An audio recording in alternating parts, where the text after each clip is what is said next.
which is our goal. Normal, school days with everybody here, monitoring social distancing, disinfecting spaces, kind of controlling movement as best we can. We're not there yet. Our tier 2 is what we spent a lot of time working on this summer. That's a blended model where we have half the school in each day and the other half come the next day, and we kind of flip-flop that. When they're not here, they're working on a blended virtual platform, a distance learning platform that we also is our curriculum. We are not there yet. We hope to get to tier 2 or 1 as soon as we can safely. And tier 3 is where we're at. That's the full distance learning mode in which students don't attend school in person, but they do online platform run by our teachers in our school. So the good news is you have some options. Those 3 on the previous page, these three are your options here. The challenge is that, depending on what option you choose, we have to kind of make some maneuvers around that. If a bunch of people choose the virtual academy option, we have to pay for each person that does that, and we have to get a support person to help you to do that. So that kind of affects how we break down our staffing here, but we're happy to do it. If that's what your choice is, then by all means, you have the freedom to do that. The entire staff, though, is committed to improving our practice, reflecting on what's working, and getting better at our tier 3 practice. So again, the tier 3 summaries here, just so you know this, I really want everybody to have this terminology down, so I'm sorry to keep harping on it. Tier 1, everybody's in school all day, 5 days a week. We're not there yet, that's traditional school. Tier 2, half the student body attempts school in person twice a week, and the other part of the week they're doing MRH curriculum online. In tier 3, where we are currently at, is remote distance learning from our It's Learning platform. So our tier 3 snapshot, what's it looking like? Well, our daily schedules are on the 10 to 2:30 platform. This does not mean students will be in Zoom the whole time. It doesn't mean their day and workload ends at 2:30. They will have homework, they will have projects, they will have things to do that are ongoing. We're trying to use the It's Learning platform as our basis, as our homepage for all learning. You can learn lots of ways in this way: live video conferencing, synchronous classes, asynchronous classes, independent learning, small group, independent project work. But our classroom teachers will plan by the week, and they will share that each week on their It's Learning page. We shared this with you in the email I sent the other day. How does this distance learning break down? We really want to follow this tightly the first couple of weeks and try to do synchronous for the purpose of the student getting to know the teacher, teacher getting to know the student, teacher being able to set their protocols and expectations out. And then after that, we're going to give more freedom about synchronous/asynchronous learning, which is real time and not real time learning, because we know that you got to do both. And all the research shows that when you do one or the other heavily, it doesn't really work that well. So if you look at a typical day, you're logging in for about an hour, and then you're giving a break. We tried to give a 45-minute lunch break, which for us is long, but we know some students have to come to school, pick up their lunch, go home, and eat it. So we wanted to give them time for that. Notice teacher plan times are before and after school. And we will probably be doing most of those meetings via Zoom or email interaction or It's Learning chat.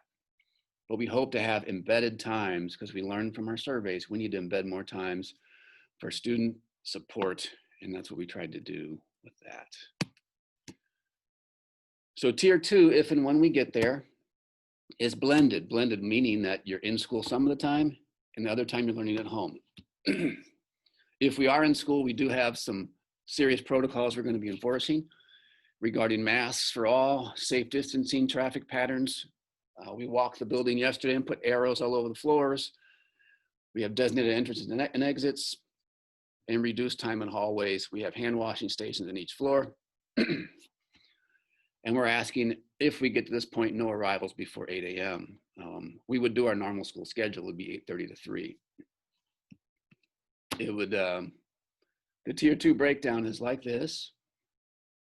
Monday, you'd have half the student body on their A-day schedule.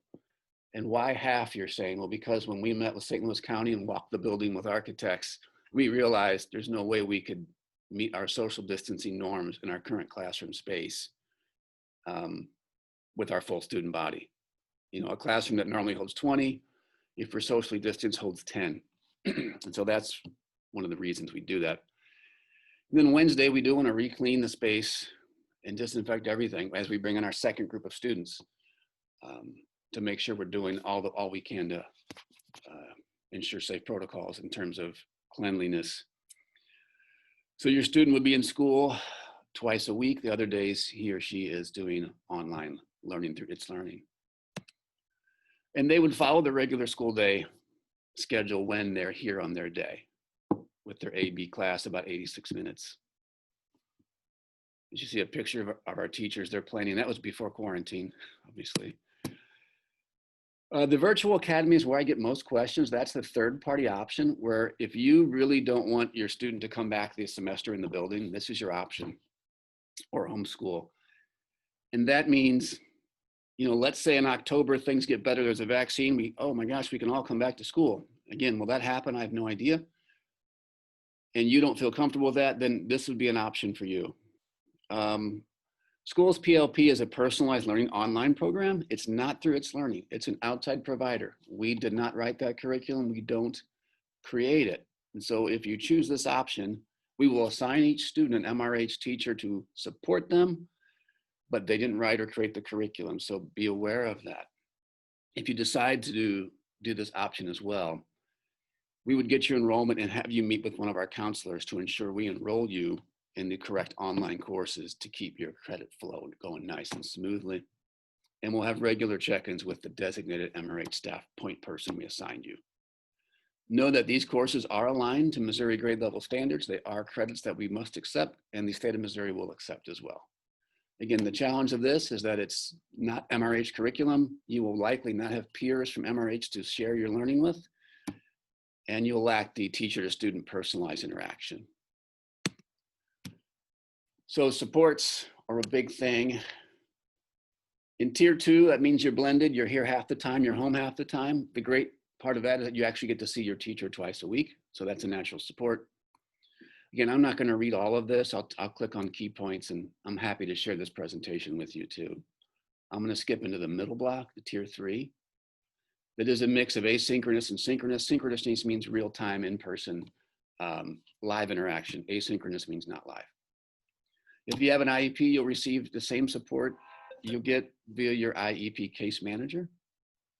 Going in the virtual sense, again, that's a different challenge, as you all know who have students with IEPs last quarter. The virtual challenges are a little different. If you're on the virtual academy, you will have the same case manager if you're an IEP student, and we will assign one MRH staff member to work with your student as a point person for support. So what's the difference between the spring, the fall, and the virtual academy?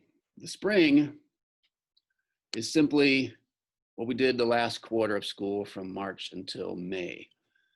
You know, we were kind of reacting to the situation. It was not very planned. We did have some live interaction, although not much.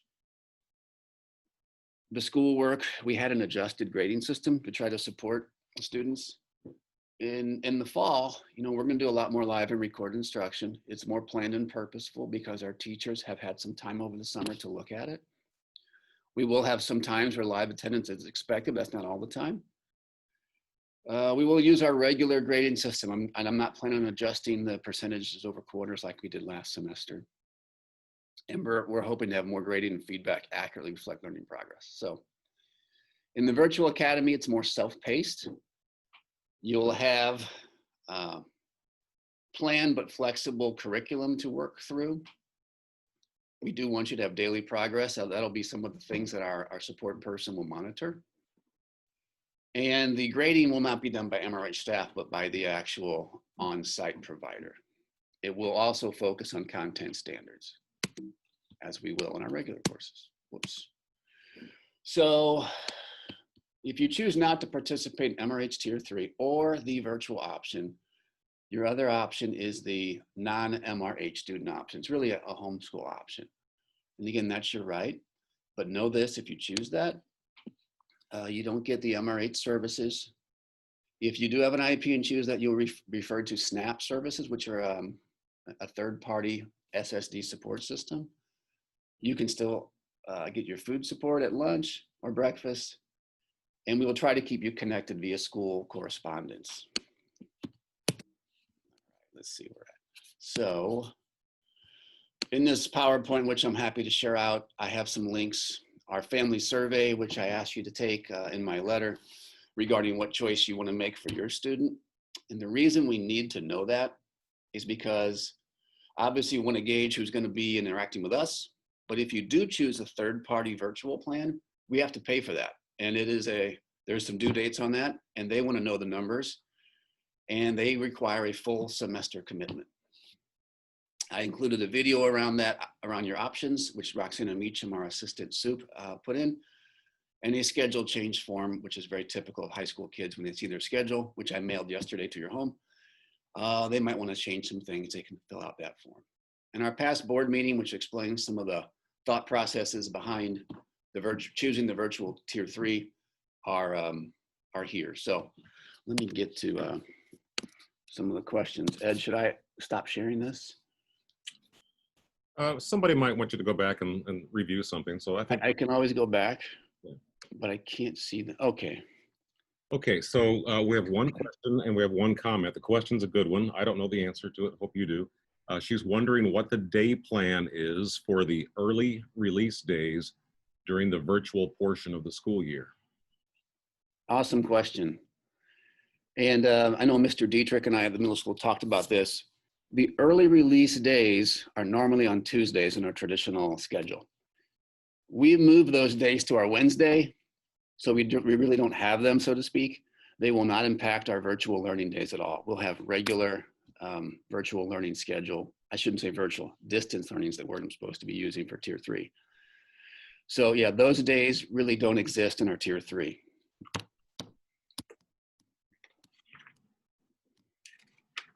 What other questions do we have here? We have a comment from one district parent who wants to thank you for all the thoughtfulness and all the hard work that you put into these plans. I would second that. And then next question up, do we know what the plan for fall sports is? Well, as of now, you're going to hear me say that a lot. As of now, we have, if your student is playing, let's say cross country, softball, soccer, or girls volleyball, those are our fall sports. We've been trying to do small, socially distanced MISHA, which is our state athletic board, approved workouts. For example, cross country meets Tuesday and Thursday from 9 to 10. They spread way out, stretch with their masks on. And when they run, they try to keep a good 100 feet between them.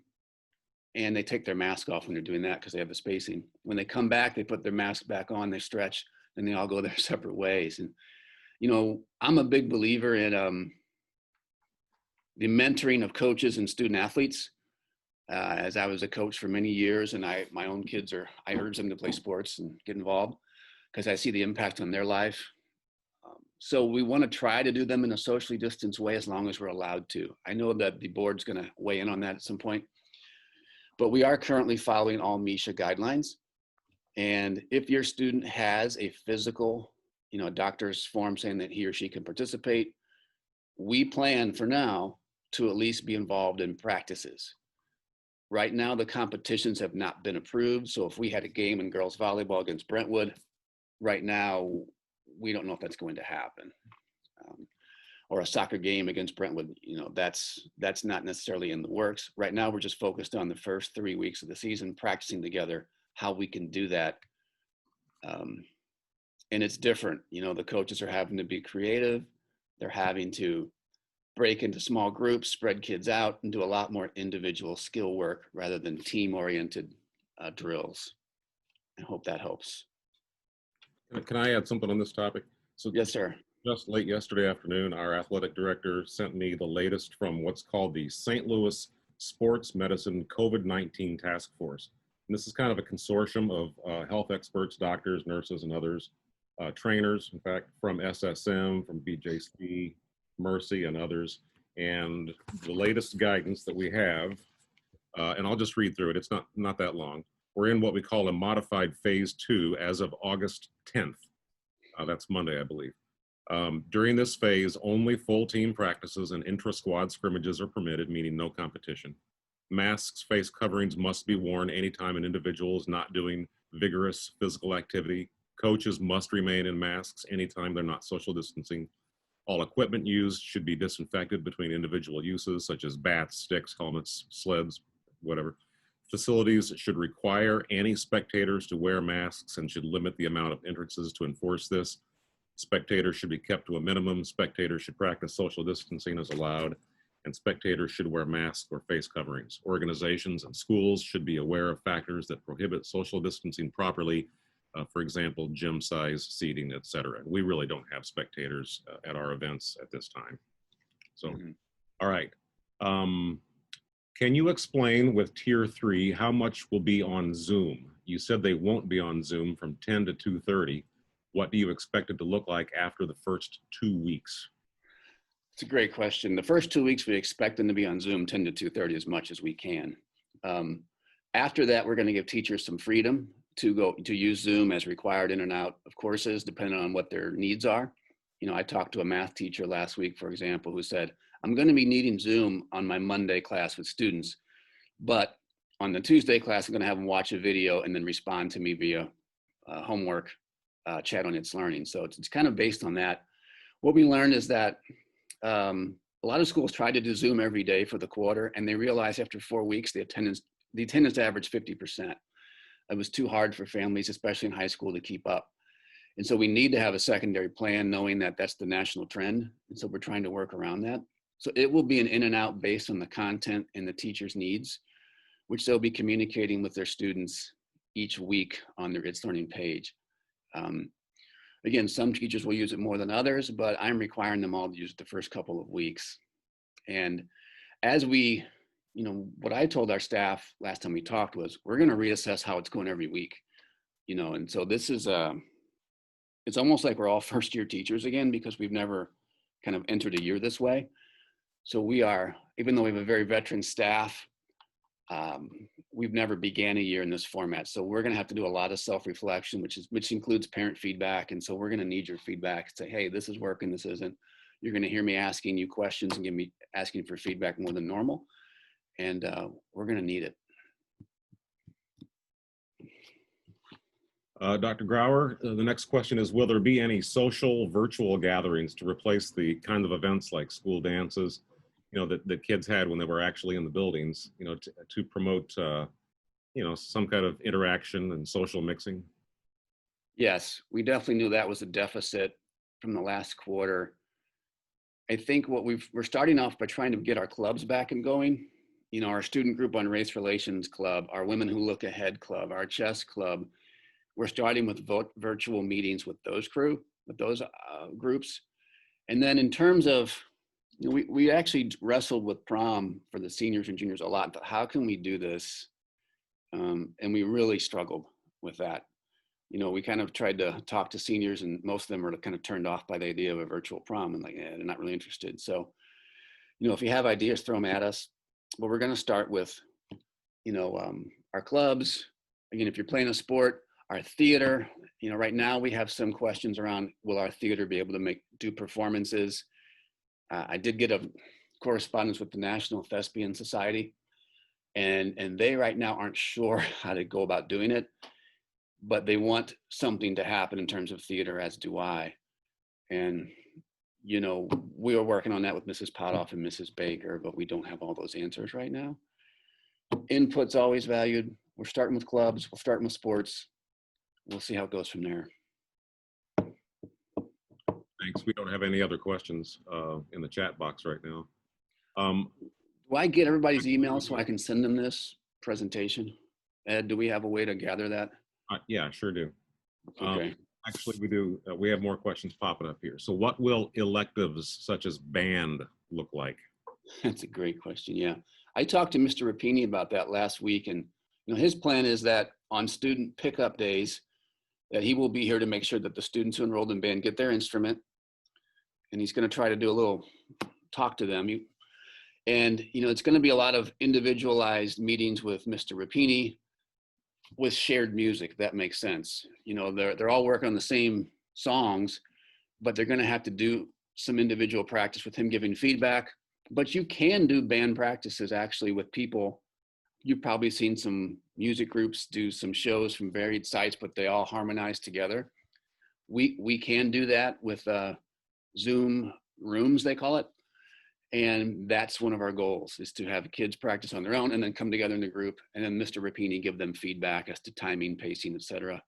All the music stuff I'm not really schooled on that he is. Just revisiting that earlier question, the suggestion is one possibility could be to do a virtual gaming scenario for the students. So, hey, that's a good point. We are in the process of creating an EA Sports Misha approved team. We haven't gone to the final steps yet, but we are close. So we are hoping to have, by the time school starts, an esports league competitive team.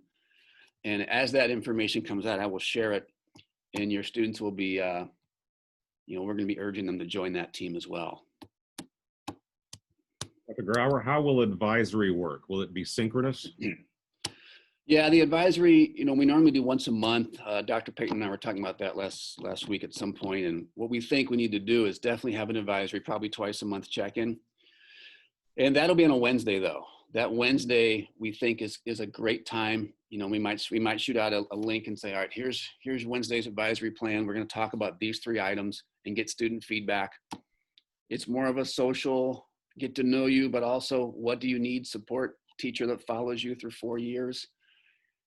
So as I look at the school calendar, I'm hoping that second week it would be, it would be the 9th, September 9th, we'd attempt to have our first synchronous advisory meeting. Let's write that down. All right. It looks like that's it for the moment. And we're not going anywhere because we advertise this for an hour, so I don't want to dump out early in case he needs to join in progress. So, and this is being recorded. I need to point out that we put our videos on YouTube, and YouTube has parameters or size limits on video, and these meetings that run 40 minutes or an hour or longer, they require one of our technicians to reduce the file size for me. So I'm not going to have it posted anytime really soon. Hopefully mid to late afternoon I should have this, and all the other ones as well. So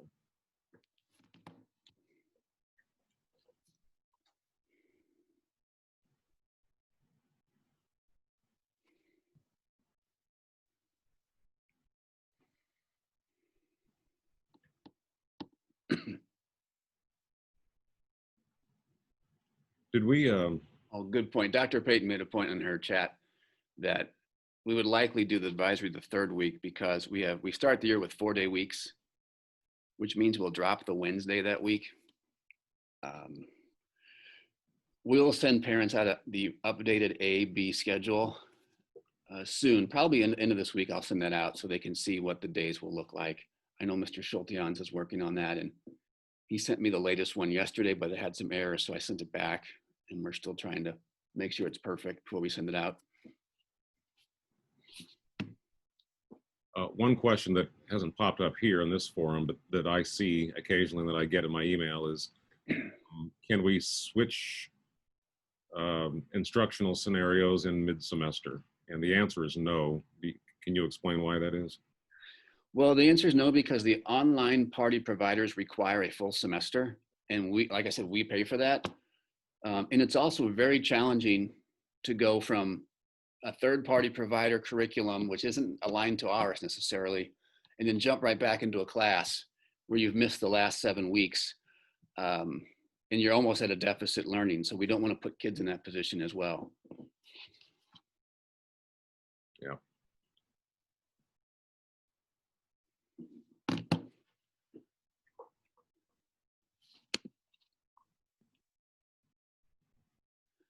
I saw a question from somebody asking, are the high school schedules in Power School correct? And they are up to date. And as many students like to do, if they want to make a change, in the email I sent, there is a link. You can fill out the Google form and the counselors will contact you to make those changes.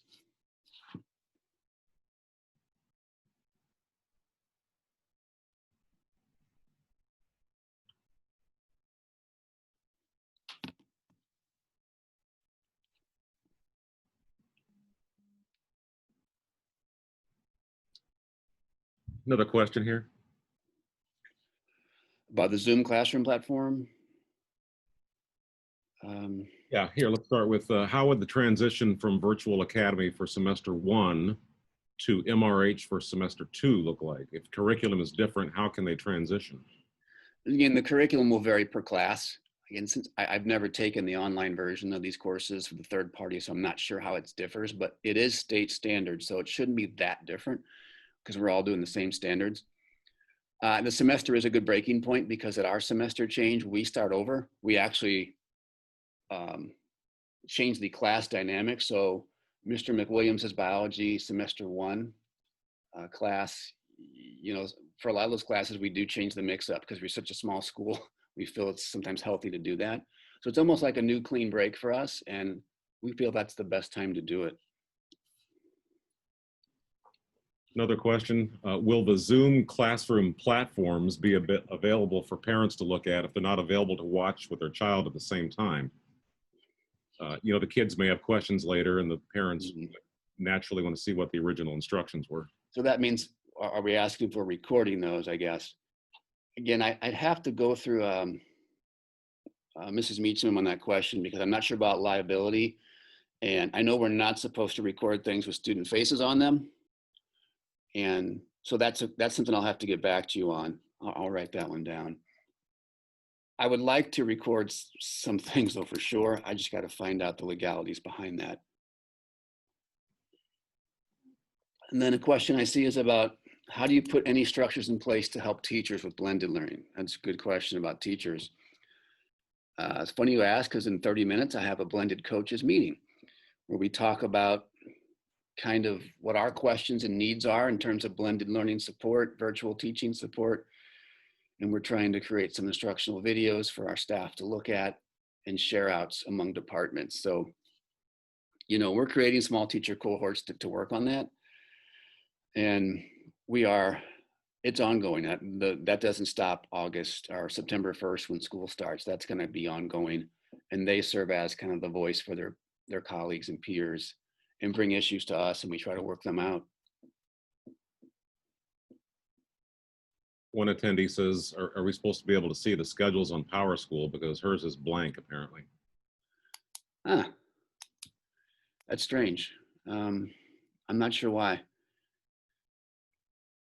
Maybe if you can, that person can take a screenshot of the whole page and email me, and then I can send that to our tech support and they can get back to you and we can figure out what's going on. I just looked at my page this morning from one of my children and his was up, but that doesn't mean everybody's is working the same. Dr. Grauer's email address in there in the chat. For both of them? Okay, I see that question. Yeah, please send me a screenshot and I'll see what we can do to, doesn't sound right. Debbie Kravitz is offering to help out here. She just wants Oh, Debbie's here. Yeah. And Mr. Dietrich said, use the computer instead of the mobile app. The mobile app is having problems on your phone. I'm not sure if you're using the mobile app or not. Okay. Thanks, Mr. D. Dr. D. Question says, can we use this time to enroll in the tiered option, but also take one class through the outside provider that is something not offered by MRH? That is a possibility that we always offer. So, you know, if you have a course you see that you're interested in doing, let us know. Mrs. Kravitz or Mr. Harchark are great resources. I don't know if you can put their emails in there, Yeah. Ed. And you can email the counselor about that.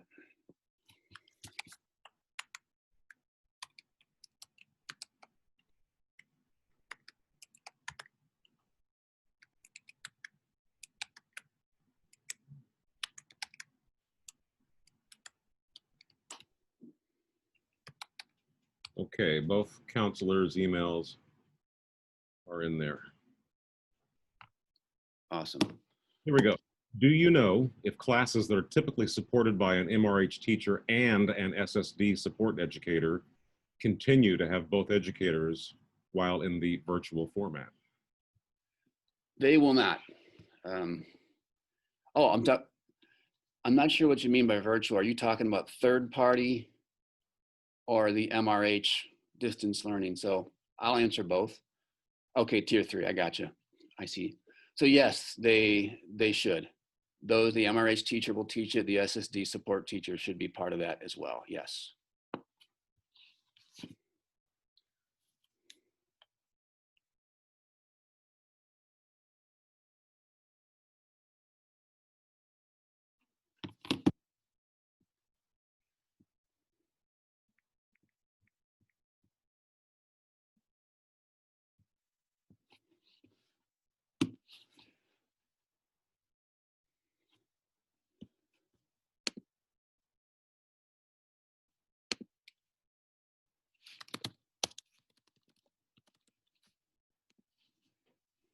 Pardon me while I answer the front door.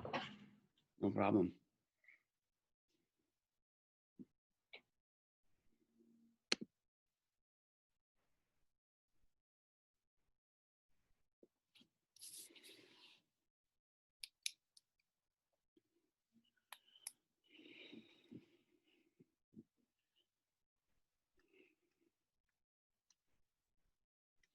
While we're waiting, parents, if you want to throw any thoughts on there regarding how your students are feeling. I know I went and asked my 2 students at home how they feel about starting virtually and in distance learning format. And they were like, well, we just want to do something because I know my kids are kind of bored. How are your kids feeling about tier 3?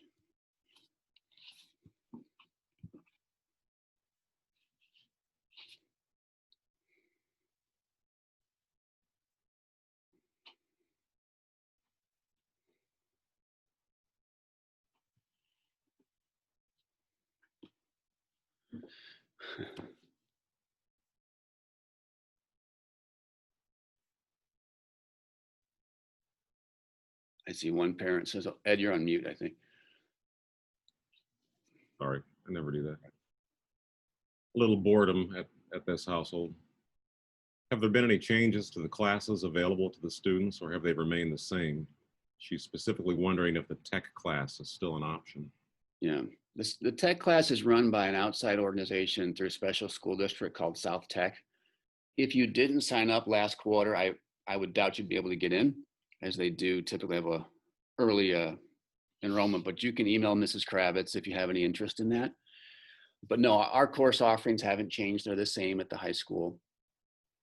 But the tech class, I would have to ask Mrs. Kravitz to see if there's any openings. I would doubt it because they're usually already enrolled, but some students have opted out of those courses. So maybe there are openings this year. In one household, they're wondering why other sports are practicing, but soccer isn't. Yeah, I'd have to ask Coach Robertson about that, but I do believe as August 10th approaches, they are planning to do it in person. So again, I don't want to speak for the coach and the athletic director here. However, I can talk to him and get back to you on that.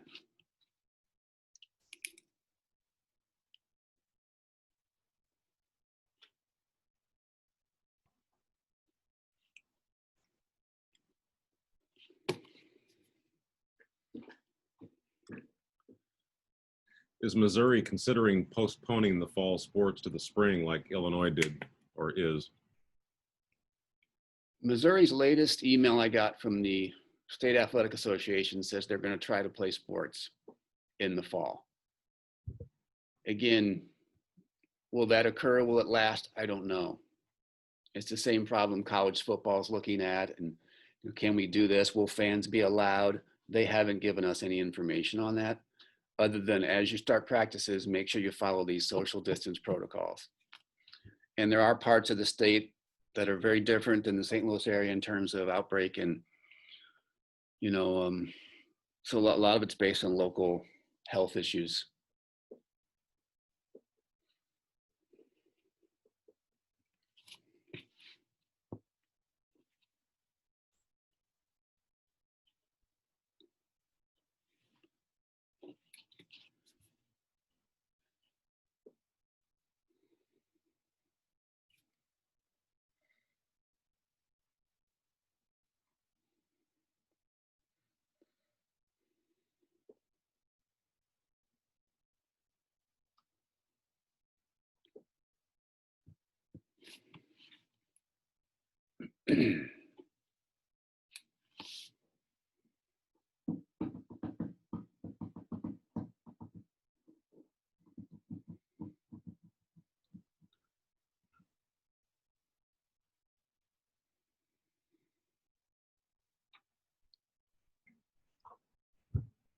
Another question, will MRH have staff in the school or will all staff start the year virtually?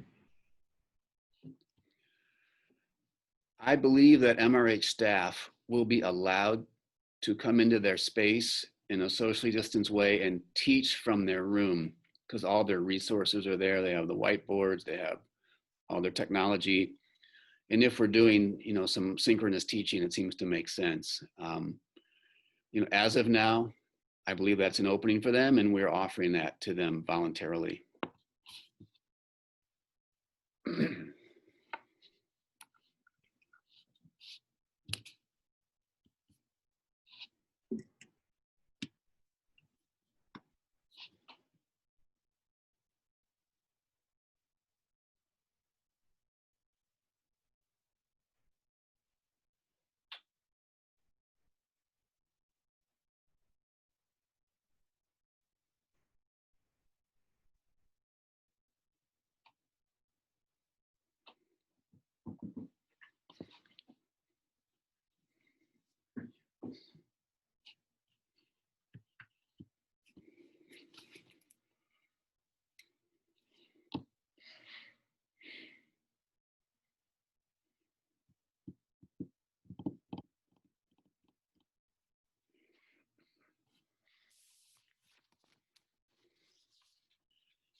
I see a question about looking for class options for the virtual academy. I included a link which has all the courses K through 12 on there.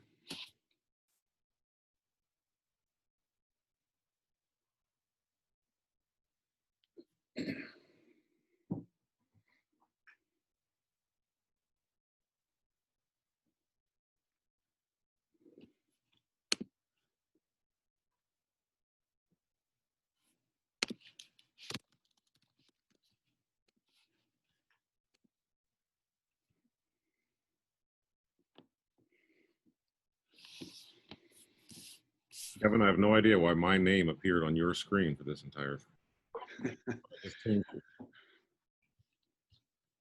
If you choose to enroll in the virtual academy, will they be allowed to participate in sports? Well, let me restate that. I gotta put a not sure because Misha has come out with a rule which a lot of schools are contesting. So that's why I say I'm not sure regarding if you choose full virtual, you're not allowed to play sports. And a number of principals are contesting the logic of that. The logic being that if you're choosing the third party virtual, you're not exposing yourself to really any, you're at home. So you seem to be safer in terms of COVID spread. So we are trying to work that in, and I will, when I find out, if I find out, I'll let you know what they say.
think you're muted, Ed. Oh, Henry says hi. All right.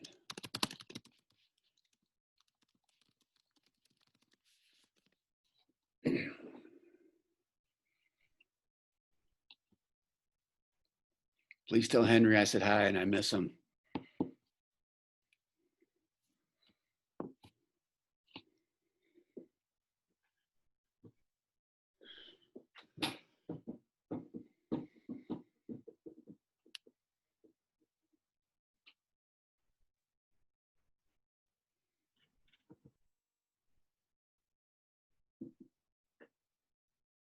Well, I'm thinking if somebody had intended to join, they would have been on by now. You agree? Yeah, I mean, I don't want to stand here and just look at the screen. If you can always email me or call with any questions anytime. So what we'll try to do is, gather your emails. I can share the presentation with you, and I might just share with all the parents. Seems to make sense, and go from there. I've got a list of all the attendees who I want to thank. It's so gratifying. It's heartwarming, actually, that people take the time to do this, that they care. So grateful to you for showing up. And I'll get all the chat questions to Dr. Grauer and the names of the attendees. And again, thank you all. I'm going to shut her down here unless somebody has something. One last comment. Thank you so much for all of your work. These are tough decisions. That's right. Everybody, thank you so much. I'm going to end it right now.